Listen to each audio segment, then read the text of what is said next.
uyalalelwa samukele indoda kaNkulunkulu ekhona phakathi kwethu isethule inhliziyo kaNkulunkulu egameni lika Jesu. Ikhuluma uNkulunkulu iphathisa izwi ethi malikhuleka. Amen.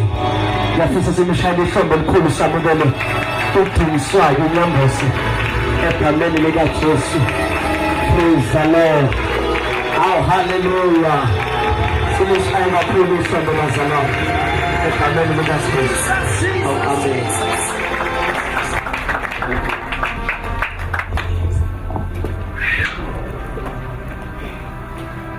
Hallelujah. Amen. Siyabingelela kusiyam. The man of God. Amen. Kamile ka Jesu no mama umfundisi osaveli ngegama lika Jesu ngesheleni ingcebo kaNkulunkulu zami.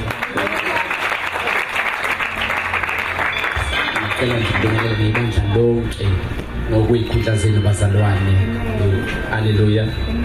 Amen. Hallelujah. Awunikona kodwa. Amen. Ukhona amen la endlini. Ngizoba mfushane kakhulu ke bazalwane. Ngicela nje sifunde Jesu. Umuntu athize kwaba khona indlala ezweni. Hallelujah. Yes. Umuntu athize waseBethlehema. Hallelujah. Lithi iBhayibheli le family yayivela noma kwakuyifamily yaseBethlehema laseJudiya. Hallelujah. Now lithi iBhayibheli kwafika isikhathi sendlala eBethlehem. Uma sikhuluma ngeBethlehem sikhuluma ngendawo zimbili izinto uMoya Ngcwele athi kimi zenza le family isuke eBethlehem. Number 1, yahlaselwa indlala. Number 2, iBethlehema iBhayibheli lichaza nje a small city. Ingakho azathi umprofeti nawe Bethlehema laseJudiya awumncinyane ezizweni zikaJuda. Hallelujah. Ngoba kuwe uyakuzalwa inkosi. Likhuluma ngoJesu. Hallelujah bazalwane. Now zimbili izinto ezenza le family idecide ukusuka eBethlehem. Reason number 1 ukuthi yize noma iBethlehem kwakuyindawo eyayikhethiwe uNkulunkulu kodwa yahlaselwa indlala. Oh hallelujah bazalwane. Ayikho into ebalulekile njengokuthi sihlale ngoba uma sikhuluma ngeBethlehem sikhuluma ngendawo enobukhona bukaNkulunkulu. Sikhuluma ngingathi nje ngingayibeka in simple terms ngithi mhlambe singayikhathalisa nensindiso. Singayikhathalisa nokukholwa. Singayikhathalisa nebandla. Hallelujah. Lithi iBhayibheli ngoba iBethlehem kwakuyindawo eyayikhethiwe and kahle akusibona abakhetha ukuba abaseBethlehem kodwa uNkulunkulu owakhetha ukuthi bazalelwe eBethlehem. uNkulunkulu wabenzela umusa ukuthi wonke amazwe akade bengazalwa kuwo kodwa bezalelwe in the place with the presence of God. Lethi yafana nomuntu osindisiwe. Akusithina esamkhetha kodwa sakhethwa nguye ngomusa wakhe. Oh hallelujah bazalwane. Now iBethlehema yindawo yobukhona bukaNkulunkulu. Ngizothi nje kuwe namhlanje ungasuki ebukhoneni bukaJehova. Lithi iBhayibheli kwafika isikhathi sendlala. Ngoba bazalwane ngoba sikholwa nje akubi mnandi kuphela. Akunankinga mfethu ngoba sengizovala khona manje. Ngoba sindisiwe nje bazalwane. Although kumnandi ukusindiswa, although kumnandi ukuhlala ebukhoneni bukaThixo. Kodwa I want to tell you akuzozonke izikhathi ezimnandi ensindisweni. Lithi iBhayibheli yize noma iBethlehema lalikhethiwe. Ngoba kunabantu abangafuni ukusindiswa ngoba basaba ama challenges. Bese kuba khona abantu abasindisiwe kodwa ngenxa yama challenges basuke ebukhoneni. Oh hallelujah. Now lithi iBhayibheli basuka ngenxa yendlala. Ngizothi kuwe ebusuku it's not always nice to be in the presence of the Lord. Kwesinye isikhathi uSathane uyayinyakazisa impilo yomuntu osensindisweni. Kodwa ungasuki ebukhoneni bukaThixo. Lithi iBhayibheli basuswa indlala. Nkosi yami ukuthi kade singivumele. Zimbili izinto ezisusa abantu ebukhoneni bukaNkulunkulu. Reason number 1 indlala. Reason number 2 ngoba when they leave the presence of God because they do not have, abanye they leave the presence of God because they have. Indodana yolahleko ayiphumanga in the presence of the Father ngoba ilambile, kodwa yaphuma ngenkathi itholile. Ngamanye amazwi abanye abantu bashiya the presence ngoba belambile, kodwa abanye bashiya ngoba bathandazeliwe, bathola base beyaphuma. Noma ngabe ulambile kodwa ungasuki, noma ngabe uthandazeliwe wathola kodwa ungasuki. Ngoba abanye abantu bathandaza kahle mabengenamali, bathandaza kahle mabengasebenzi, kodwa once uNkulunkulu ababusisa ngemoto, once uNkulunkulu ababusisa ngezindlu, bayaqala baphakame bese beba too busy for God. Masuke ebukhoneni kaNkulunkulu. Now lithi iBhayibheli lefamily ngenxa yendlala yasuka eBethlehema. Isuka eBethlehema nje, basuka eBethlehema balibukela phansi iBethlehema. Ngoba iBhayibheli ichaza iBethlehem as a small city. Abantu mangizwakala kahle ngale mic. Ngiyazwakala. Lithi iBhayibheli ifamily decide ukuthi asuke la. Angicela abantwana, kunabantwana bakhuluma, ngiyacela sengizovala. Ngiyacela bese. Ifamily decide.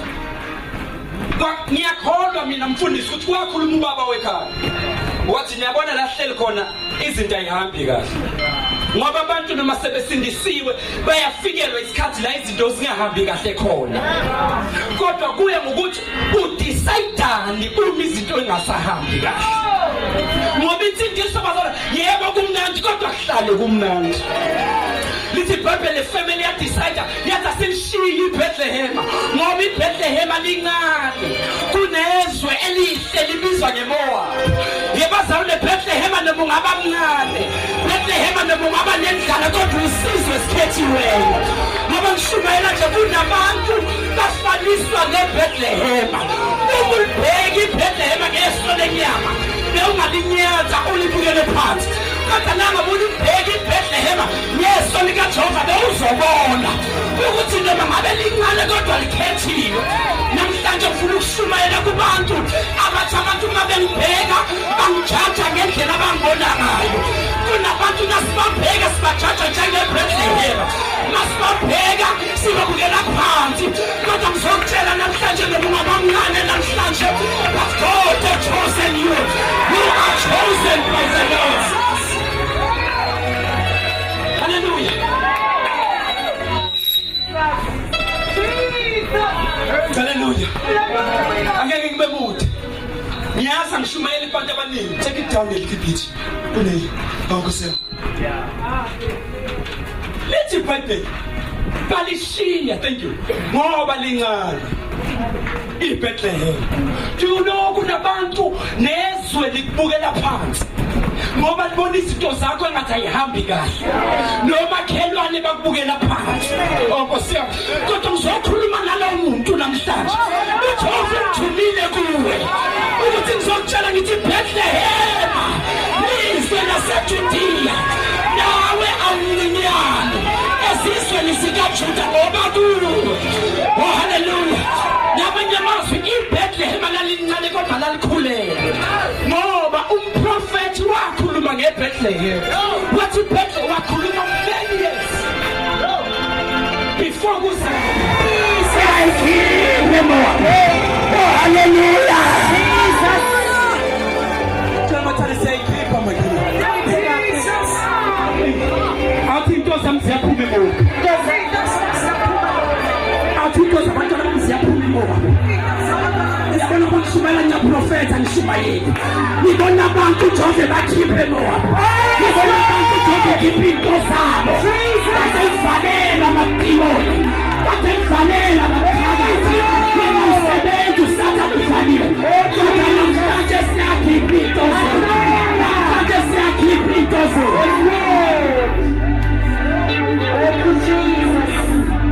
Now look at this. Sing it for me. Sit by me. We shall continue. Sing it for me.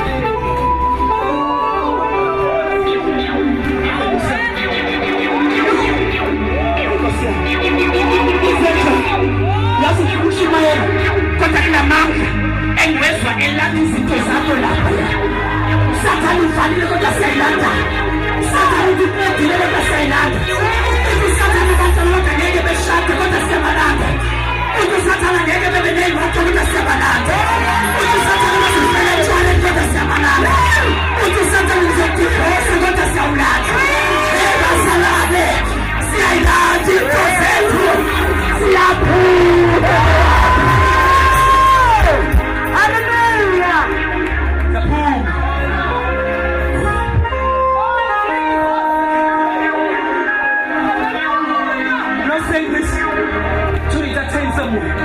But initial on, you shall come with a testimony. Satan udlale ngathi isikhathi eside bazalwane. Satan udlale ngawo isikhathi eside. Namhlanje kunamuhla. Siyajupha zethu.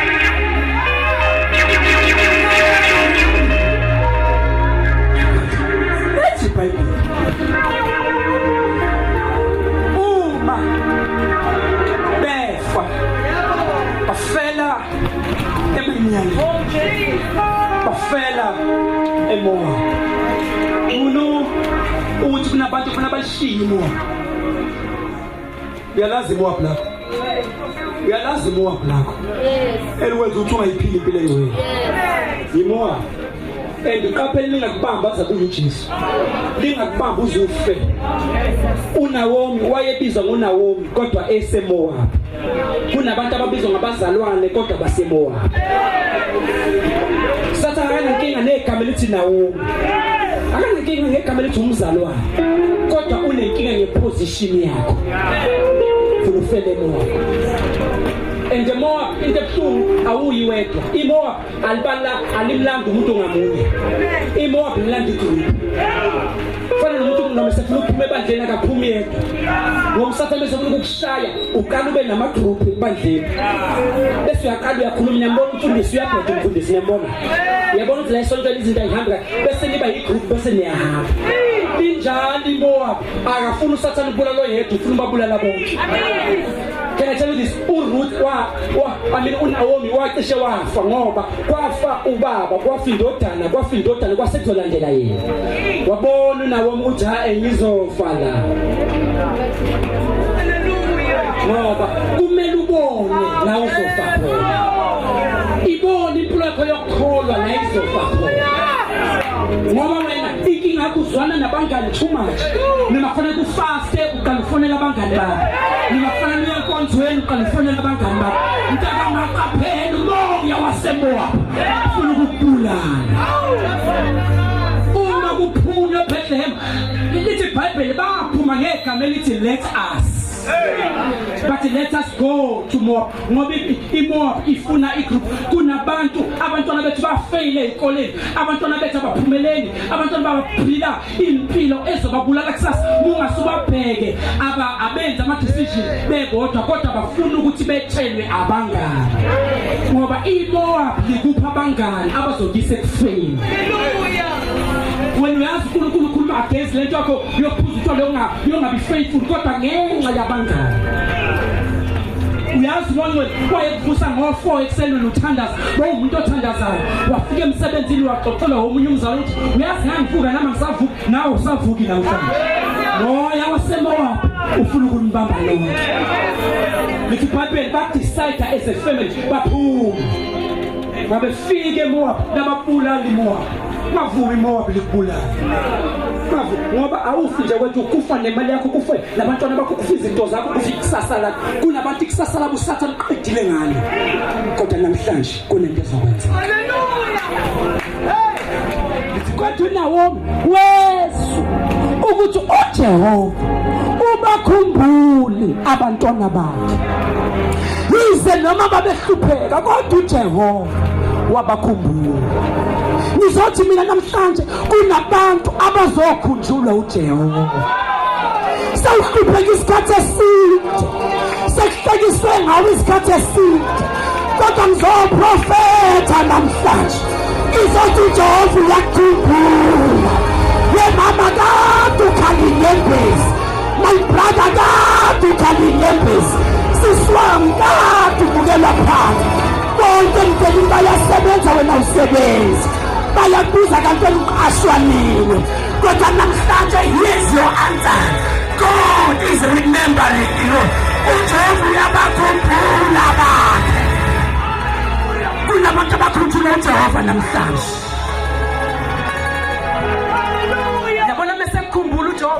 Ukakhumbule kade usejele umekhumbula namhlanje uzovuka ngakusasa sewuhlele ehlalweni sobukhosi.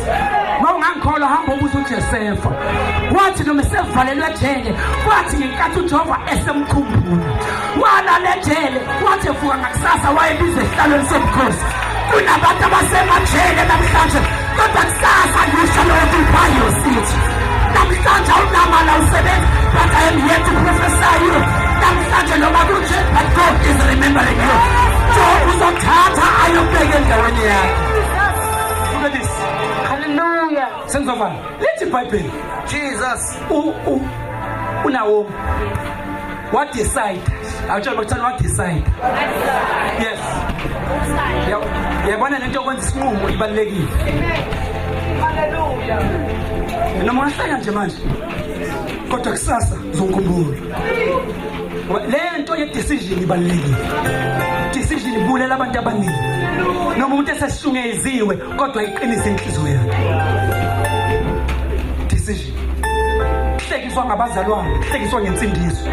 Bahleka abantu uma besibona sihlupheka abazi ukuthi uJehova uzosikhumbula. Uyabona umuntu osindisiwe ungambuki nje bese umbukela phansi. Umuntu osindisiwe dangerous kakhulu. Umuntu osindisiwe awu dangerous. Ungambona hamba ngebhuluke elilodwa hamba ngecathulo ezodwa ungalingi uhleke. Ungambukeli phansi ungamkali ngamehlo njengamanje okupheka uphuthu. Yes Jesus. Yabona umuntu osindisiwe ungalinge umbukele phansi. Ngoba uzothi umfake ejele adumise ebusuku uJehova azamazamisa ijele kuvuleka iminyango. Tosindisiwe ungalingi uhlekisenayo. Ngoba uzothi umfake emphakathini wengonyama uJehova ethumela ingelosi ivala umlomo wamabhubesi. Uzothi umfake esithandweni somlilo uhleke uthi umfaka phakathi uthi uyabheka akaseyedwa sehamba nendoda yesine. Umuntu osindisiwe ungamthatheli phansi ngoba uJehova naye semkhumbulo. Zitha zivala amehlo zivala imilomo. Ngiyafisa ngabe khona umzwayo namhlanje. Ngoba namhlanje kunabantu abazokhunjulwa uSathane kunengoma engithanda ithi ungithathe down ngingelungu. Yes Lord. Kunabantu noma ngabe bathathu noma bawu4 kodwa lizwayo lelizwe alikholwe uJehova ukhuluma nawe.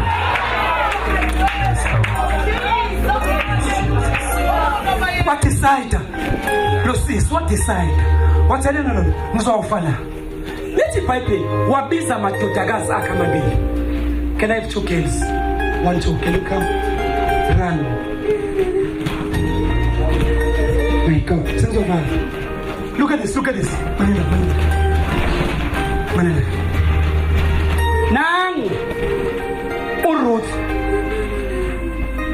Nangu ubani? Oh. Let's iBhayibheli. Hey.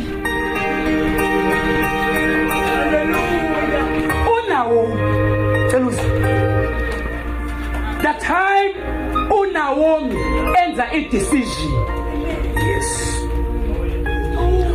Wabiza laba babili. Wakhuluma lamazwi. Wathi bantabam sengiyanishiya la. Sengibuyela ebuva. wayekhulume lamazwi sengi ngoba uyakhumbula ngenkathi ephuma la wathi asambili sure ngoba uma kuyokufela sihamba negroup sihamba nabangani kodwa mase wenza idecision yokusindiswa mase wenza idecision yokuyekutshwala mase wenza idecision yokuphila ingcwele awusabadingi abantu awusabadingi let us but let me wayesekhathele let us kodwa wathi manje ngoba a life changing decision asiyona i-decision yo let us kodwa i-decision yo let I letha abantu ngathi sozenza ngcono ukuthi hayi angizenzi ngcono kodwa ngenziwa ngcono I am quitting this I am leaving these friends I am leaving this addiction ngoba mawenza i-decision ozokusiza you need to say let me alone wenza i-decision yakho uwedwa ushiya abangani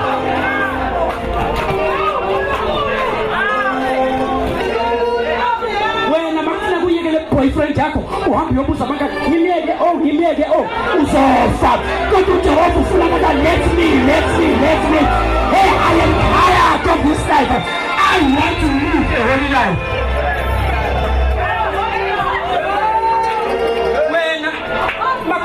faster hayi let us ngani wami hey ngizojoba 7 days uthini unkulu awuconfirm ngani wami siphelile isikhathi somngani wami siphelile isikhathi soletha ake uye wedwa ake uyothandaza wedwa ake uyofasta wedwa ake uyofuna ukusoma wedwa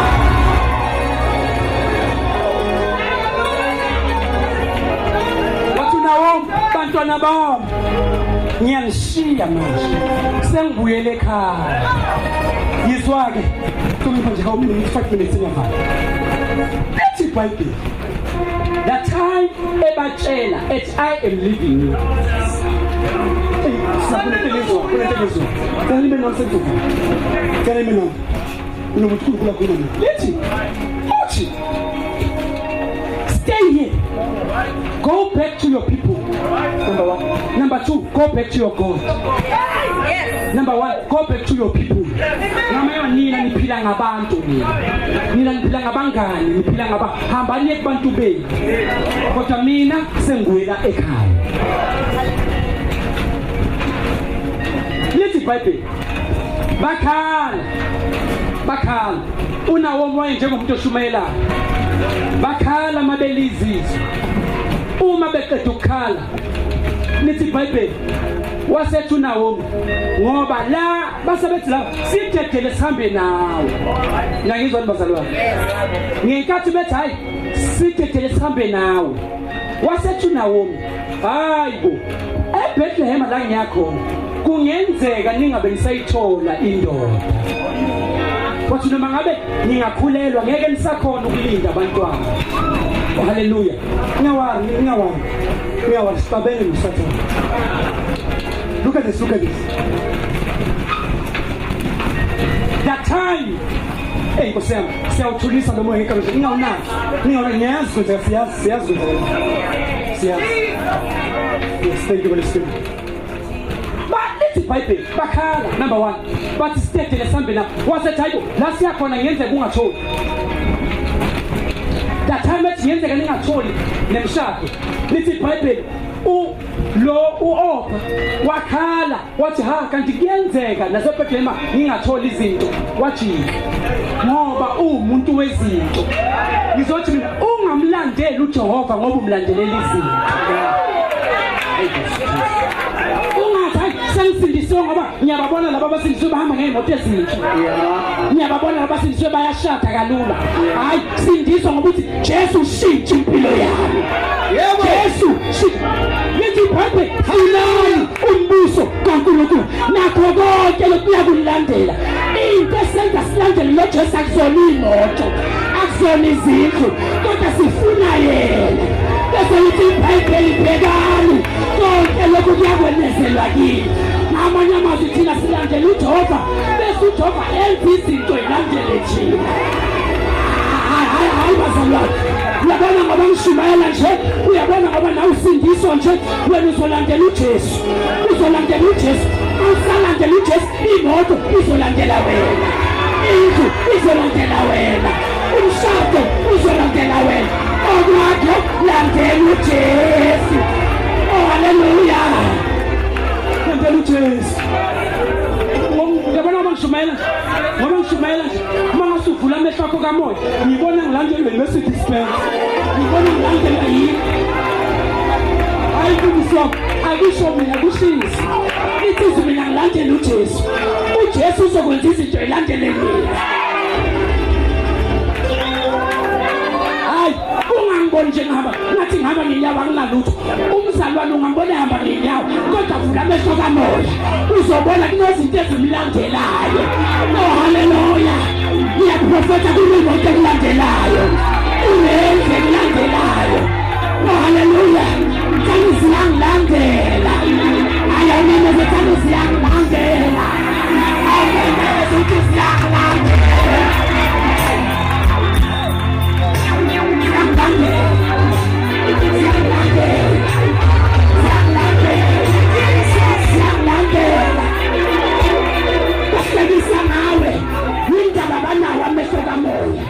ukuthi ngasabavula amehlo kamoya bazothi hayibo ngibona